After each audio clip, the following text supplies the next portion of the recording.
दोस्तों, कलयुग में राम नाम बोलने या सुनने से ही असीम आनंद की प्राप्ति होती है और सारे रोग दोष दूर हो जाते हैं। इस व्यस्त जीवन में आप रोज एक एपिसोड सुन ले 10 मिनट का रामायण का, तो आपका जीवन सुंदर हो जाएगा। इतनी सीख भरी है इस महाकाव्य में। तो बोलिए सियापति रामचंद्र की जय, पवन सुत हनुमान की जय, उमापति महादेव की जय। सती मरनु सुनि शंभुगन, लगे करन मख खीस। यज्ञ विध्वंस बिलोक भृगु, रक्षा कीन्हि मुनीस। सती का मरण सुनकर शिव जी के गण यज्ञ विध्वंस करने लगे। यज्ञ विध्वंस होते देखकर मुनीश्वर भृगु जी ने उसकी रक्षा की। समाचार सब शंकर पाए, वीरभद्र करि कोप पठाए। यज्ञ विध्वंस जाय तिन्ह कीन्हा, सकल सुरन विधिवत फल दीन्हा। ये सब समाचार शिव जी को मिले, तब उन्होंने क्रोध करके वीरभद्र को भेजा। उन्होंने वहां जाकर यज्ञ विध्वंस कर डाला और सब देवताओं को यथोचित दंड दिया। भय जग विदित दक्ष गति सोई, जसि कछु शंभु विमुख कह होई। यह इतिहास सकल जग जानी, ताते मैं संक्षेप बखानी। दक्ष की जगत प्रसिद्धि वही गति हुई जो शिवद्रोही की हुआ करती है।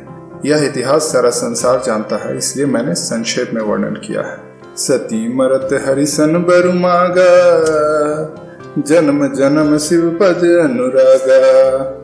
तेहि कारण हिम गिर गृह जाई, जनमी पार्वती तनु पाई। सती ने मरते समय भगवान हरि से यह वर मांगा कि मेरा जन्म जन्म में शिव जी के चरणों में अनुराग रहे। इसी कारण उन्होंने हिमाचल के घर जाकर पार्वती के शरीर से जन्म लिया।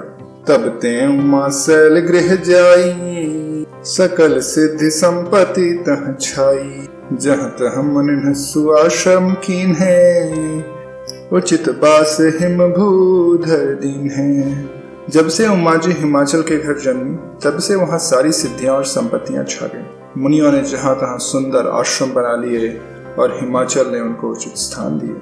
सदा सुमन फल सहित सब, द्रुम नव नाना जाति।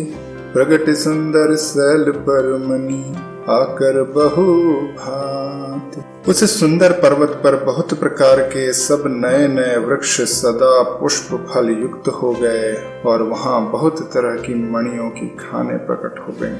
सरिता सब पुनीत जल बहही, खगमग मधुप सुखी सब रहही।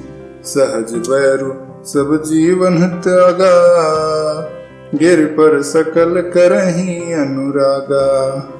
सारी नदियों से पवित्र जल बहता है और पक्षी पशु भ्रमर सभी सुखी रहते हैं। सब जीवों ने अपना स्वाभाविक वैर छोड़ दिया और पर्वत पर सभी परस्पर प्रेम से रहने हैं। सोह शैल गिर जागृह आए, जिम जनु राम भगति के पाए।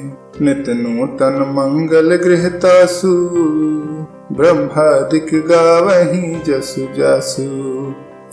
पार्वती जी के घर आ जाने से पर्वत ऐसा शोभायमान हो रहा है जैसा राम भक्त को पाकर भक्त शोभायमान होता है। उस पर्वतराज के घर नित्य नए नए मंगलोत्सव होते हैं, जिसका ब्रह्मादि यश गाते हैं। नारद समाचार सब पाए, कौतुक कहीं गिर गे सिधाए। शैल राज बड़ आदर कीन्हा, वद पखारी बर आसनु दीन्हा। जब नारद जी ने यह सब समाचार सुने, तो वे कौतुक ही से हिमाचल के घर पधारे। पर्वतराज ने उनका बड़ा आदर किया और चरण धोकर उनको उत्तम आसन दिया। नारी सहित मुनि पद सिरुनावा, चरण सलिल सब भवन सिंचावा। निज सौभाग्य बहुत गिरिवरना, सुता बोली मेली मुनि चरना। फिर अपनी स्त्री सहित मुनि के चरणों में शीश नवाया और उनके चरणोदक को सारे घर में छिड़काया। हिमाचल ने अपने सौभाग्य का बहुत बखान किया और पुत्री को बुलाकर मुनि के चरणों पर डाल दिया। त्रिकालज्ञ सर्वज्ञ तुम्हारा, गति सर्वत्र तुम्हारी, कहु सुता के दोष गुण, मुनिवर हृदय विचारी। और कहा, हे मुनिवर, आप त्रिकालज्ञ और सर्वज्ञ हैं, आपकी पहुंच सर्वत्र है, अतः आप हृदय में विचार करके कन्या के कुछ गुण दोष कहिए। कह मुनि बिहसी गूढ़ मृदुबानी, सुता तुम्हारी सकल गुण खानी, सुंदर सहज सुशील सयानी, नाम उमा अंबिका भवानी। नारद मुनि ने हंसकर रहस्य युक्त कोमल वाणी से कहा, तुम्हारी कन्या सब गुणों की खान है, यह स्वभाव से ही सुंदर सुशील और समझदार है। उमा, अंबिका और भवानी इसके नाम हैं। सब लक्षण संपन्न कुमारी, होई संतत पियहि पियारी, सदा अचल एहि कर हित वाता, एहि तेजसु पैहि पितु माता। कन्या सब सुलक्षणों से संपन्न है, यह अपने पति को सदा प्यारी होगी, इसका सुहाग सदा अचल रहेगा और इससे इसके माता पिता यश पाएंगे। होई ही पूज्य सकल जग माही, एहि सेवत कछ दुर्लभ नाही, एहि कर नाम सुमिर संसारा, त्रिय चढ़े ही पतिव्रत सिधारा। यह सारे जगत में पूज्य होंगी और इनकी सेवा करने से कुछ भी दुर्लभ न होगा। संसार में स्त्रियां इनका नाम स्मरण करके पतिव्रत रूपी तलवार की धार पर चढ़ जाएं। शैल सुलक्षण सुता तुम्हारी, सुनहु जय अब अवगुण दुई चारी, आगुन मान मातु पितु हीना, उदासीन सब संशय छीना। हे पर्वतराज, तुम्हारी कन्या सुलक्षणी है।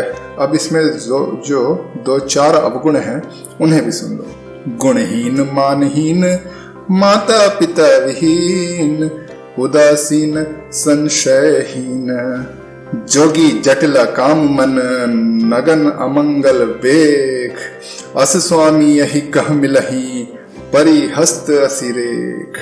योगी जटाधारी, निष्काम हृदय, नंगा और अमंगल वेश वाला, ऐसा पति इसको मिलेगा, इसके हाथ में ऐसी ही रेखा है। सुनि मुनि गिरा सत्य जिय जानी, दुख दंपति ही उमा हर्षानी, नारद हूँ यह भेद न जाना, दशा एक समुझब बिल गाना।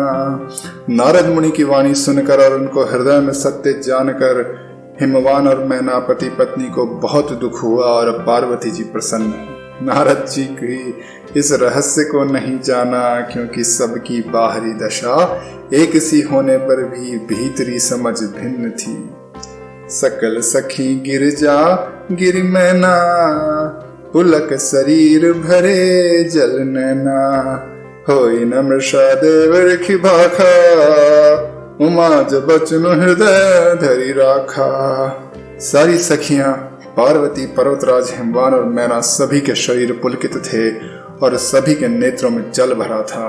देवर्षि के वचन असत्य नहीं हो सकते, यह विचार कर पार्वती ने उन वचनों को हृदय में धारण कर लिया। उपजे शिव पद कमल सनेहू, मिलन कठिन मन भा संदेहू, जानी को अवसर प्रीति दुराई, सखी उछंग बैठ पुनि जाई। उन्हें शिव जी के चरण कमलों में स्नेह उत्पन्न हुआ, परंतु मन में यह संदेह हुआ कि उनका मिलना कठिन है। अवसर ठीक न जानकर उमा ने अपने प्रेम को छिपा लिया और फिर वे सखी की गोद में जा बैठी। झूठी न होई देव ऋषिवानी, सोचहि दंपति सखी सयानी, उर्धर धीर कई गिरिराऊ, कहु नाथ का करिय पाऊ।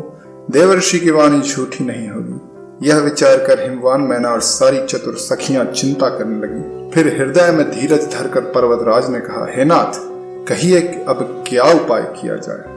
दोस्तों, कलयुग में राम नाम बोलने या सुनने से ही असीम आनंद की प्राप्ति होती है और सारे रोग दोष दूर हो जाते हैं। इस व्यस्त जीवन में आप रोज एक एपिसोड सुन ले 10 मिनट का रामायण का, तो आपका जीवन सुंदर हो जाएगा। इतनी सीख भरी है इस महाकाव्य में। तो बोलिए सियापति रामचंद्र की जय, पवन सुत हनुमान की जय, उमापति महादेव की जय।